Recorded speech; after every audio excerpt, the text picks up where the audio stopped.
Este é o programa Olho Clínico, nosso espaço semanal para assuntos de saúde. O tema de hoje é a hipertensão. Curitiba cedia o 14º Congresso da Sociedade Brasileira de Hipertensão. Para falar sobre esse assunto, nós convidamos o médico nefrologista Rogério Molinari. Ele é diretor do Departamento de Ciências da Saúde da Universidade Federal do Paraná e professor de Clínica Médica. Doutor Rogério, muito obrigado pela sua presença no nosso programa. Vamos começar com aquela pergunta básica. Como surge a hipertensão e quando ela surge? Muito obrigado pela oportunidade de conversar um pouco sobre essa doença tão frequente na população. Cerca de 20 a 40% da população brasileira é portadora de hipertensão arterial, dependendo da composição dessa população. E os motivos pelos quais surge hipertensão arterial certamente envolvem fatores muito diferentes, desde uma carga genética, famílias que têm mais hipertensão do que outras têm maior predisposição para desenvolver hipertensão nos seus filhos. Aqueles que ganham peso, e nós da cultura ocidental costumamos ganhar peso ao longo da nossa vida. E ao ganharmos peso, despertamos algum defeito dentro da nossa estrutura de controle de pressão arterial que permite que a hipertensão se instale. O desenvolvimento de diabetes mellitus e de dislipidemia são outras enfermidades que colaboram com o desenvolvimento de hipertensão arterial. Na verdade, nenhuma situação isolada é a que determina a pressão arterial na grande maioria das situações, mas uma agregação de fatores. Agora, a nossa pressão arterial, ela varia minuto a minuto, quer dizer, nós temos variações periódicas, nós estamos sujeitos a várias influências externas, trânsito, o trabalho, discussões em casa, enfim. A nossa pressão arterial, ela varia muito, mas o que determina que em determinado momento, em certo momento da nossa vida, essa pressão arterial ela se torna uma hipertensão e ela se torna constante, essa pressão alta constante? É verdade, a nossa pressão varia minuto a minuto, 60 a 100 vezes por minuto. Cada batimento tem um nível de pressão que é um pouquinho diferente do anterior e um pouquinho diferente do seguinte. Situações como estresse, nosso time ganha o jogo ou mesmo perde o jogo, nossa pressão arterial sobe transitoriamente e depois retorna para aquela variação mais habitual. Algum fator, peso, diabetes, enfim, todos aqueles que nós já mencionamos, fazem com que essa pressão passe a variar em um patamar superior e consistentemente acima do que se convencionou chamar de limite para estabelecer o diagnóstico. A gente sabe hoje que quem tem acima de 140 de pressão arterial sistólica por 90 é classificado como portador de hipertensão arterial. Agora, como é que... Pois não, pode concluir. Não, na verdade, hoje também reconhecemos que tem risco ter pressões abaixo disso. Por exemplo, os diabéticos, os obesos, a gente já sabe que quem tem 135 por 85 tem mais risco do que o que se chama do normal. E estes, apesar da gente não rotulá-los de hipertensos, a gente sabe que eles precisam de mais cuidado e, se possível, reduzir a pressão arterial com medidas de promoção de hábitos saudáveis de vida, como, por exemplo, atividade física, controle do peso, enfim, uma gama de atividades que podem ser utilizadas sem o uso de medicamentos. Agora, essas atividades físicas, essas atividades saudáveis, parece que elas estão saindo da nossa pauta do dia a dia, isso da sociedade como um todo. A gente pode dizer hoje que as crianças estão ficando hipertensas, existem crianças hipertensas, os jovens estão hipertensos, a hipertensão está ficando uma doença mais jovem? Sem dúvida nenhuma. Com a urbanização da sociedade e um pouco devido ao tipo de estrutura social que enfrentamos, com um componente grande de insegurança, as crianças têm ficado cada vez mais em casa. É uma atmosfera um pouco protetora, ou em ambientes fechados.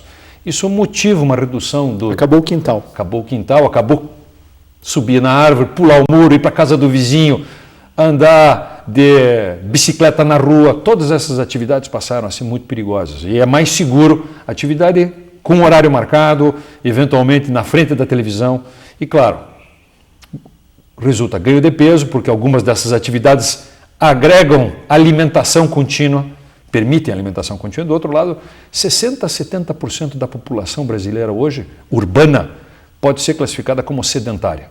Isso quer dizer que 7 em cada 10 pessoas não tem um ritmo de atividade física. Nós não estamos falando de exercício físico, estamos falando de atividade física. Atividade física é qualquer coisa como subir escada, como levantar para trocar o canal da televisão, porque agora eu prefiro usar o controle remoto. Abrir o vidro do carro. Vários controles remotos. Em vez de abrir o vidro do carro, eu uso o botão elétrico. Em vez de fazer uma série de atividades que nos consumiam pequenas quantidades de energia ao longo do dia, nós nos automatizamos. Claro, melhoramos a qualidade de vida de um lado, mas pioramos do outro. E, portanto, incluir na atividade, na rotina, na atividade diária, alguma atividade física que não precisa ser um exercício. Exercício é uma coisa, atividade física é outra. A atividade física pode ser parar o carro um pouco mais longe, descer do ônibus alguns pontos antes ou embarcar alguns pontos depois. Isso já configura alguma atividade física que nos tira substancialmente fator de risco referente à inatividade ou sedentarismo. Do ponto de vista histórico, em algum momento a hipertensão foi uma doença de gênero, quer dizer, ela era mais afeita a homens do que a mulheres? Na verdade, se a gente olhar a população como um todo, essa diferença não transparece. No entanto, em algumas culturas, o homem tinha um acesso maior ao sistema de saúde. Do outro lado, a mulher se preocupa muito mais com a saúde. De modo geral, se a gente olhar no sistema de saúde como um todo, as mulheres têm uma aderência ao tratamento bem mais consistente do que os homens. A mulher não tem medo de médico. Nós homens temos um pouco de receio, né, por fatores culturais, até porque estar doente, ir ao médico pode configurar estar doente, isso diminui as minhas oportunidades no mercado de trabalho, até isso é considerado. Mas, na verdade, homens e mulheres têm prevalências similares. Claro, as mulheres estão protegidas durante boa fase de sua vida reprodutiva, porque os hormônios femininos, e isso acontece desde virtualmente da adolescência até a maturidade, quando as mulheres deixam de ter menstruação e, portanto, entram na menopausa, neste grande período as mulheres têm bem menos hipertensão do que os homens.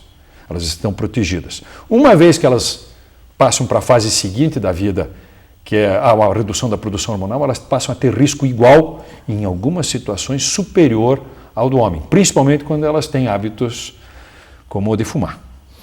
Com relação à distribuição geográfica da hipertensão, a gente pode dizer que no Brasil ela é uma doença típica das grandes cidades, das regiões metropolitanas, ou ela está igualmente disseminada por todo o país? Existem regiões ainda que são um pouco imunes à hipertensão? Eu diria que ela é uma doença disseminada na população. Tem característica de epidemia? A gente pode dizer que tem característica de epidemia? Eu diria que ela é a doença mais prevalente na sociedade contemporânea. A sociedade brasileira, como outras sociedades desenvolvidas, cerca de 30%, 34%, ou seja, um terço das mortes são devidas a doenças rotuladas como do aparelho cardiovascular. Isso inclui desde o cérebro, acidente vascular cerebral, doenças cardíacas, doenças renais, doenças vasculares periféricas, enfim, uma gama grande, não só do coração.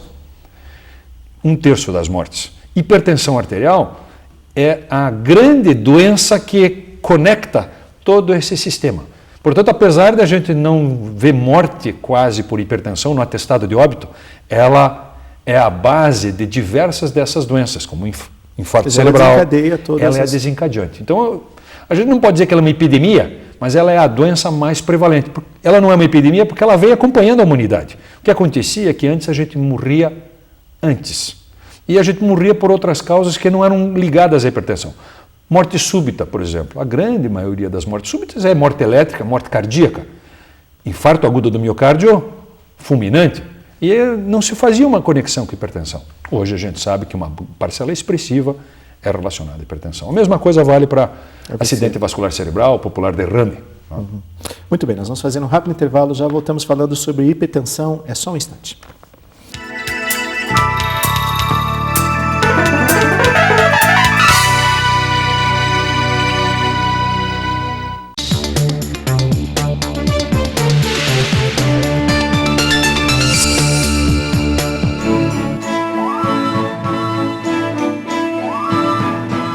Com a sua doação, colocamos elevador para o acesso de deficientes físicos ao hospital. A sua doação ajudou a reformar a clínica médica feminina, o que proporcionou um atendimento de qualidade para 6.000 mulheres por ano. ajudou a comprar equipamentos e melhorar o atendimento de 1.500 pessoas por ano no banco de olhos. Pagou o conserto do aquecedor de água da maternidade. Comprou máquinas novas para confeccionar roupas para os pacientes. Instalou equipamentos de mamografia e, com isto, duplicou o atendimento no setor. Com a sua doação, compramos equipamentos para o Centro da Visão. Com isto, dobramos o número de operações de cataratas. Foi a sua doação através da conta de luz que nos permitiu realizar tudo isto. Muito obrigado. Com doações a partir de R$ 2,00, o HC conta com você.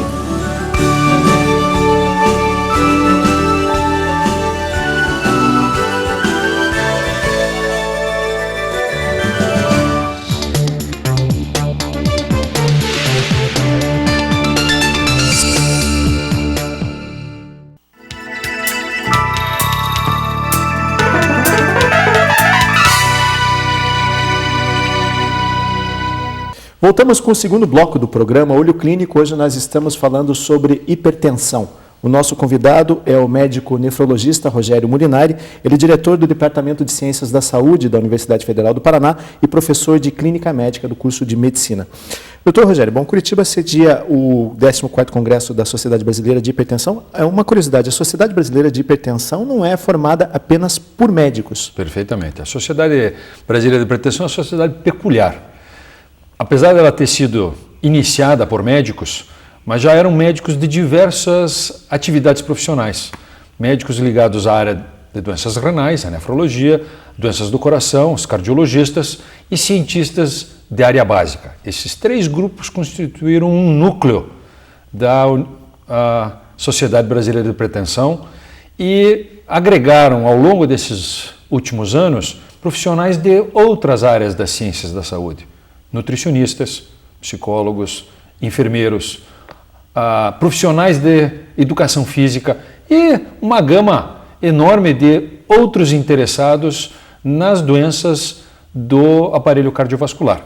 Portanto, na verdade, temos um congresso que aborda diferentes aspectos na sua programação e não é um congresso de uma especialidade médica.